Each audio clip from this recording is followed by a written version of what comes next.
আজকে না পেরে কিছু কথা বলতে এলাম সবার কাছে। আমাদের বাড়ির পাশে একটা ফ্ল্যাট আছে, সেখানে গত এক সপ্তাহ আগে কিছু বাচ্চা হয়েছে। আমি ওদেরকে রোজ খেতে দিই। তো কাল 11:30টার সময় প্রচুর চিৎকার চেঁচেমেচি, কাঁদছে। হঠাৎ করে দেখলাম এত তো কাঁদে না ও। গিয়ে দেখলাম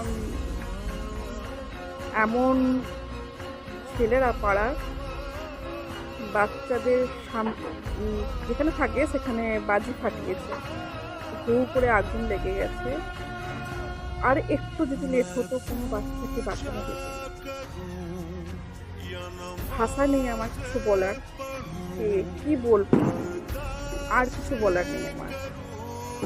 তো সবাইকে আপনাদেরকে বলছি, একটু জায়গা থাকলে ঘরে দেবেন এই টাইমগুলোতে।